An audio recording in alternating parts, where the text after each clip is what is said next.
So the Guilty Gear Strive beta has ended, and I felt like making a video of my thoughts on it from the perspective of someone who has never played a Guilty Gear game before. To start things off, I'll go over the good things. Firstly, the netcode. The rollback netcode is absolutely amazing. You can play with anyone, anywhere, and it feels exactly like offline. I played matches with people from Japan, probably people from America as well. I couldn't tell because it's just always perfect. There are other games with rollback, but this one is just really good. Like Street Fighter V's rollback isn't the best, and this one is. Like there were barely any problems I had with it ever, so that's just really good. If you solely want something to play with your friend, this is perfect. While on the topic of things that you can just pick up and play with your friend, the game is really easy to just get into and start playing properly. It has a tutorial that it will direct you to when you first open the game, and I think it's a really good tutorial. It tells you everything you need to know in order to be able to play any character. All the characters are rather similar, like they're not completely similar, but they're similar enough to where you can just easily pick up a new character and immediately know roughly how to play them. One of the problems with a few other games, like let's say Skullgirls, I like Skullgirls, but a big problem is it's really hard to just learn from scratch.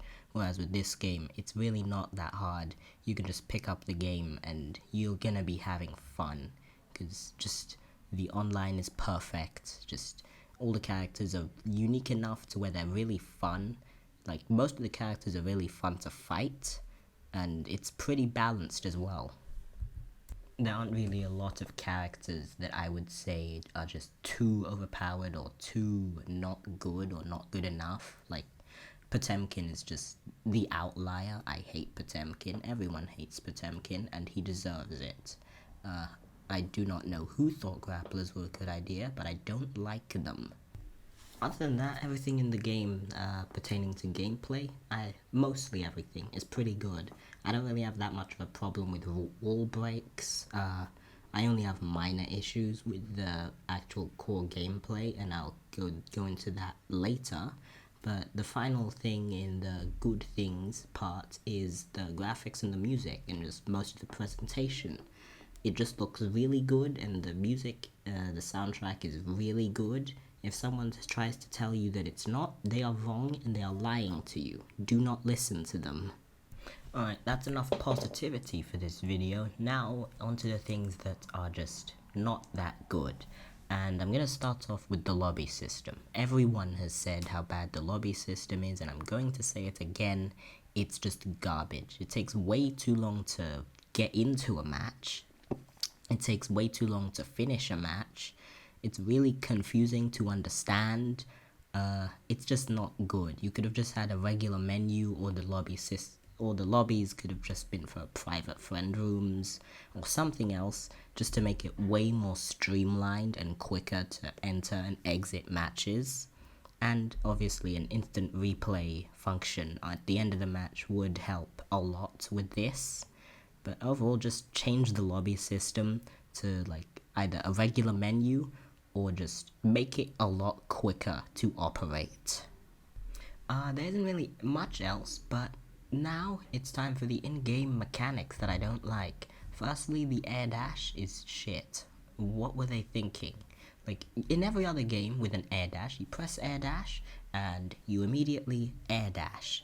But here it has startup, and you also don't carry your momentum after it's done. So you just kinda slowly start up, shoot forward, and then drop like a rock. This is, like, even though Milia doesn't have the startup, the dropping like a rock part is way more apparent with her. Like, she does 2 air dashes and goes nowhere. Like, please just remove the startup from it and keep the momentum after you've done the air dash. Because as it is right now, it just feels really restrictive and weird and wrong. Like, no other game does it this way for a reason. Secondly, wake up grab seems to beat everything. Like, a lot of the time, you go to pressure the opponent, and you can't because they just pressed grab on wake up, and it just worked. Because I don't know why. Like, I don't know why it happens, but it just feels really dumb that it just beats everything. And like, I don't know, maybe it's just because I'm not used to this style of grab, but it feels really wrong that it just beats pretty much everything that you could want to do, save for a BT. That's it for the complaining, really. I don't really have that many problems with the game. So as for the closing thoughts, this game is very, very good. You should buy it if you're looking for a new fighting game. It's very easy to get into, and just getting into a game when it's new is just better because it's more fun for everyone to be discovering things at the same time, rather than most of the things already being discovered and you just having to catch up. I'll definitely be buying it. You should too. Ta-ta.